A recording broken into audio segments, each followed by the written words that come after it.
안녕하세요. 황인환입니다. 보통 그 국가별로 다 화폐를 쓰고 있죠. 그래서 그 국가 간에 화폐를 서로 교환하는 교환 비율, 그게 환율이 되겠죠. 그래서 그 환율이 적용되고 있는, 그래서 외화가 거래되는 시장, 그게 외환 시장이 됩니다. 그래서 forex 마켓, fx 마켓 이렇게 표현을 하는데요.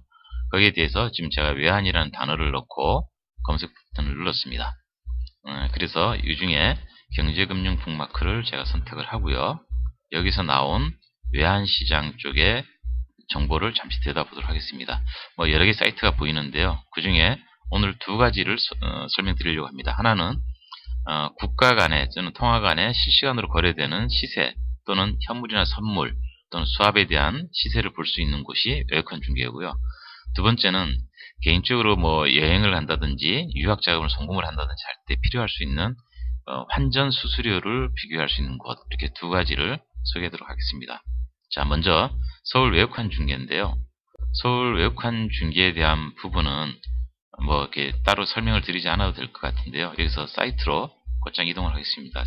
네, 지금 그 서울 외국환 중개로 들어왔습니다. 그래서 사이트는 smbs.biz 이렇게 표현된 거를 지금 볼 수가 있고요. 제일 먼저 이제 우리가 외환 시장을 이제 관심 있게 보게 되겠죠. 그래서 제일 처음에 나온 것이 외환 매매고, 여기에 지금 US 달러, KRW 이 부분이 이제 저희가 가장 익숙하게 알고 있는 환율에 대한 표현입니다. 그리고 여기서 우리가 유의해서 봐야 될 부분이 요 영역인데요. CNH, KRW 이렇게 되어 있습니다.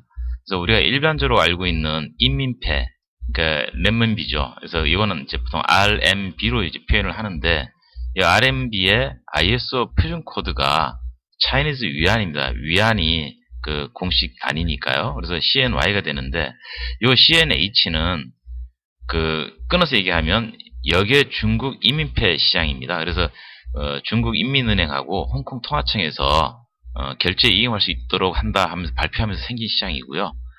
그거에 대한 이제 환율입니다. 그래서 CNH, KRW하고 CNY는 조금 차이가 있다. 이렇게 좀 말씀을 드리겠습니다. 여기에 대한 부분들은 지금은 이제 시세를 보는 부분이니까 날짜가 나오고 시고 저 종이 나오고요. 그 다음에 거래량이 나오고 시간대별입니다. 그 다음에 여기에 대한 거를 엑셀로 다운로드 할 수 있는 버튼까지 있습니다. 그리고 이것들은 환율을 출력할 수 있는 버튼이 항상 같이 따라다니니까요. 이거를 참조하면 될 것 같고요. 이종 통화 매매 부분에서는 지금 보는 것처럼 한 8개 가까운 통화들이 이렇게 보여지고 있는데요. 여기서는 그 외화 시장에서 적용되는 베이스 커런시, 그러니까 기준 통화가 뭔지를 보는 것이 좀 의미가 있습니다. 이렇게 보시는 것처럼 미 달러가 중심이 돼서 앞에 나와 있는 경우가 있는 거고요. 영 연방과 관련될 때는 보통 이렇게 그레이트 브리튼 파운드에서 영국 파운드 하나, 뉴질랜드 달러 이런 것들은 이렇게 그쪽이 앞에 비준통화로 나와 있는 거죠. 그리고 마지막으로 그 유로화도 이렇게 본인이 앞으로 나와 있습니다. 그래서 이 통화 표시의 기준 통화를 뭐를 기준해서 환율이 표시되는지를 보는 것이 상당히 의미가 있고요. 조심해야 되는 부분도 생기겠죠. 근데 뭐 익숙한 분들은 그냥 보면 압니다. 사실은 이 바뀌게 되면 확연하게 차이가 나기 때문에 알 수가 있고요. 그 다음에 FX 수합 쪽은 수출입 거래나 이런 회사 입장에서는 상당히 좀 중요한 부분이겠죠. 그래서 결제 대금이라든지 이거와 관련해서 보통 보면 지금 기일물이 1개월부터 시작해서 저쪽 1년까지 이렇게 2개월, 3개월, 6개월 이렇게 돼 있습니다. 그래서 비드와 오퍼가 있는 거니까요. 이건 이제 사자와 팔자가 있는 거죠. 그래서 단기에서는 지금 한 160포인트니까 한 1.6원 정도. 그 다음에 여기서는 거의 7원 정도가 차이 나는 걸 볼 수가 있습니다. 단위가 전입니다. 전. 그래서 이렇게 해서 이 숫자를 읽는 부분이 있고요. 이것도 마찬가지로 기간을 지정을 해서 조회를 한 다음에 그 조회된 내용을 차트로 보거나 엑셀로 받을 수가 있으니까요. 필요한 대로 이용하면 될 것 같습니다. 외환위기 시절에 상당히 열안했던 것이 NDF인데요. NDF는 선물한 거래죠. 선물한 거래인데 차액만 특정 통화로 결제하는 거래입니다.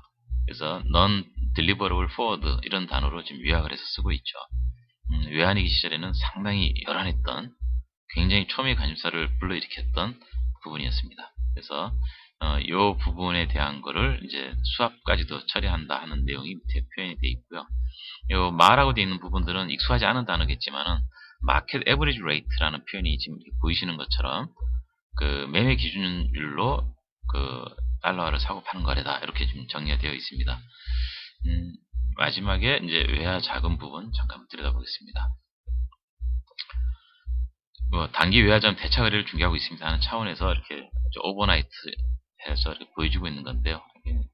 이런 게 있구나 정도로만 해도 될 것 같습니다. 자, 우리 이제 재무 설계나 자산 관리 차원에서 보는 부분들은 이렇게 그냥 시세가 흐르는 거를 이렇게 일간 단위로 보던 시간 단위로 보던 실시간으로 보던 할 수가 있다는 걸 보여드린 거고요. 실질적으로 필요한 부분들은 아까 여기 프리즘에서 잠깐 보여드렸던 마이뱅크 환율 베스트라고 되어 있는 이 부분입니다. 그래서 여기서는 특정 통화에 대해서 사고 팔 때 수수료가 제시가 되고 있기 때문에 어느 곳이 좀 더 저렴하게 내가 사거나 팔 수 있는지 그 통화를 그 내용을 볼 수 있도록 되어 있습니다. 그래서 지금 이동해서 왔는데요. 지금 보시면 mybank.me 이렇게 지금 표현이 되어 있습니다. 그래서 여기서는 환율뿐만이 아니라 예금에 대한 부분과 대출에 대한 부분, 보험 상품에 대한 부분 이런 부분들이 있습니다. 그래서 지금 디폴트 화면으로 나와 있는 거는 현찰을 살 때 1달러, 이쪽은 달러고 이쪽은 원화입니다. 그래서 여기 1달러를 사기 위해서 또는 1위안을 사기 위해서 원화를 얼마를 줘야 되는지 하는 부분으로 지금 표현이 되어 있는 부분입니다. 그래서 보면 지금 수수료율이 아직도 위안화는 3%에서부터 한 8% 사이에 존재를 하고요. 대부분 한 1.5%에서 뭐 3%, 이 정도에 존재하는 것이 일반적입니다. 근데 이제 시장 조성이라든지 유지 비용 뭐 이런 것 때문에 상당히 높은 그 수수료율이 적용되는 것도 있고요. 위안화 여전히 상당히 높게 지금 여기 현찰 살 때를 보시면 거의 7% 가까운 거를 좀 볼 수가 있습니다. 그래서 여기서는 이제 해당하는 통화를 이렇게 클릭을 하게 되면 그거 관련해서 주로 환전소가 먼저 나오더라고요. 근데 사실 이렇게 좀 내려가 보면 이제 은행들이 쭉 나오는데 좀 많이 차이가 나는 것처럼도 보이고 적게 차이가 나는 것처럼도 보이지만 실질적으로 방문해서 환전할 때 보면 온라인으로 했느냐 오프라인으로 했느냐 그 은행이 내가 주거래 은행이냐 아니냐 환전하려고 하는 그 규모가 크냐 작냐 뭐 이런 거에 따라서 이것들이 약간 융통성 있게 적용되는 거를 실제로 확인할 수가 있습니다. 자, 오늘은 그 시장에서 실시간으로 거래되는 그 외화 시장의 어떤 시세를 보는 부분이 있었고요. 그 다음에 환전하는 부분에서의 그 수수료율의 차이에 따라서 적용되는 환율을 보는 크게 두 가지로 해서 간략하게 소개를 드렸습니다. 네, 도움이 됐으면 좋겠습니다. 감사합니다.